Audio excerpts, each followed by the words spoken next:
Bismillahirrahmanirrahim. Assalamualaikum warahmatullahi wabarakatuh. Pemirsa pecinta Bekam yang dirahmati oleh Allah Azza wa Jalla, alhamdulillah kita berjumpa kembali. Nah, ini saya akan cerita nih ya, terkait dengan persiapan sebelum mengikuti ujian standarisasi Bekam nasional atau USBN ya. Ini penting sekali ya. Jadi apa yang harus dikerjakan, apa yang harus dilakukan sebelum mengikuti ujian ya. Jadi sebelumnya bahwa di perkumpulan Bekam Indonesia secara nasional ini ada dua anggota ini ya.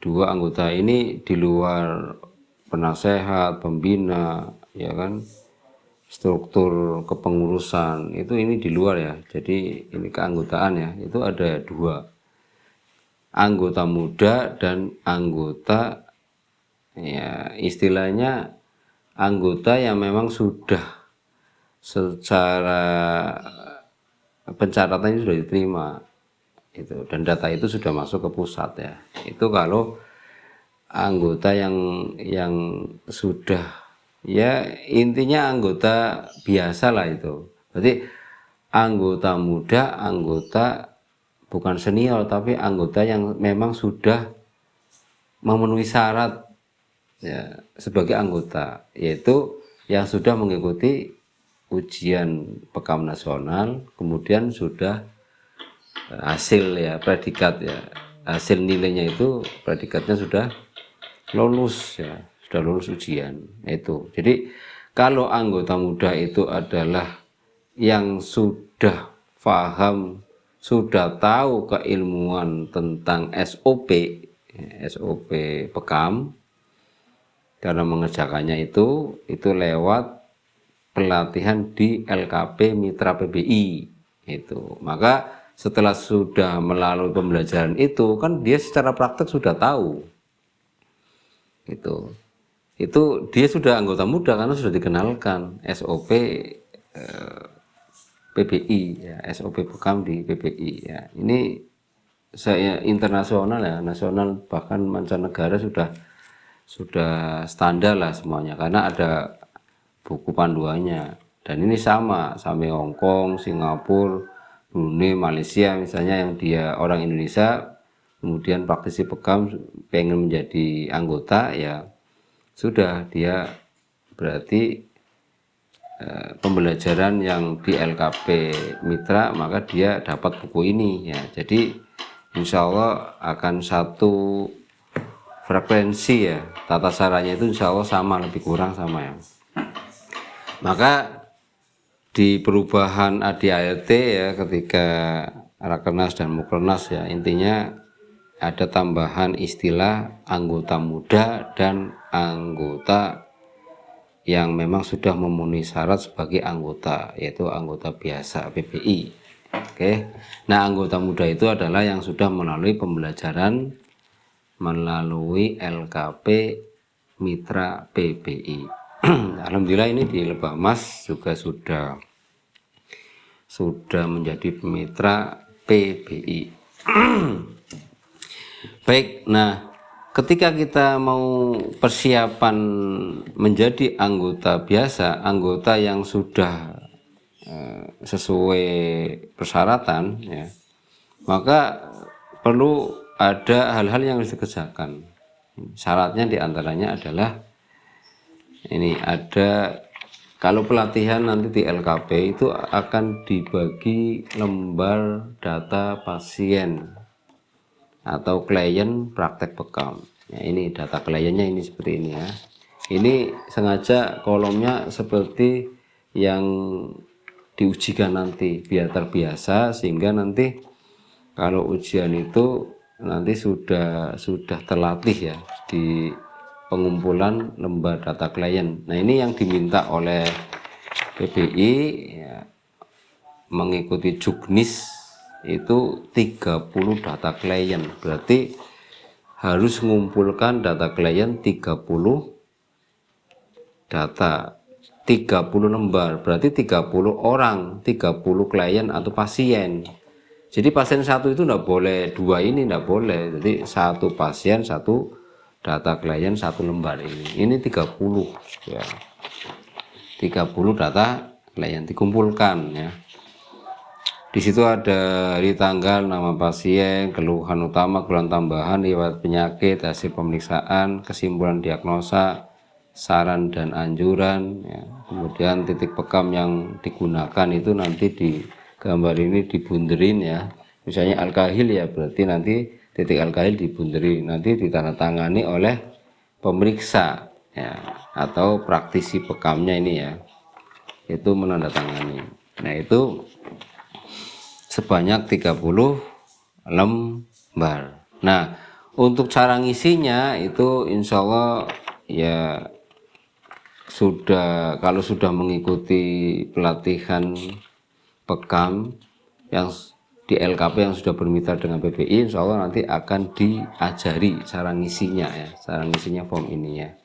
Jadi silakan kalau berminat mau jadi anggota yang sudah memang memenuhi persyaratan di PPI ya, itu tahapan-tahapan harus dikerjakan itu.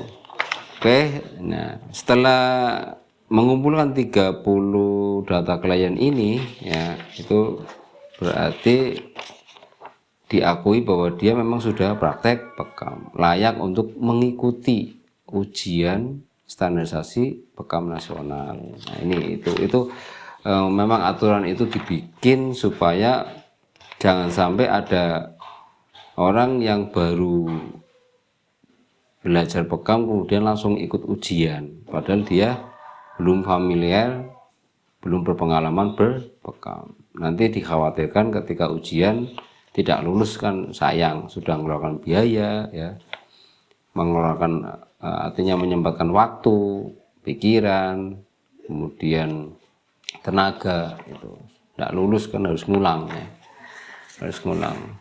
Tetapi ya alhamdulillah di PPI itu kalau ngulang itu biasanya menghubungi panitia dan itu bayar untuk fasilitas nginep sama makannya ya. Jadi untuk bayar ujiannya biasanya itu ada clothingan. Misalnya 1 juta berapa ya, nanti mungkin bisa 50%-nya lah, tergantung panitianya ya. Itu makan selama 2 hari berapa kali, coffee break ya, dan fasilitas yang lain, nginepnya misalnya dia nginep misalnya, itu paling ganti itu ya. Tapi biaya yang untuk sertifikat dan lain-lainnya itu biasanya hanya sekali di awal ya. Jadi kalau tidak lulus jangan kecil hati ya, jangan pesimis, tetapi bisa mengulang dengan biaya yang sudah didiskon insya Allah, biaya yang lebih ringan. Baik, nah kemudian setelah mengumpulkan, nanti di samping mengumpulkan data ini juga nanti mengisi data pribadi klien. Di situ nanti ditulis belajarnya di mana ya, berapa lama ya, dan seterusnya. Itu ada form sendiri ya, itu diisi.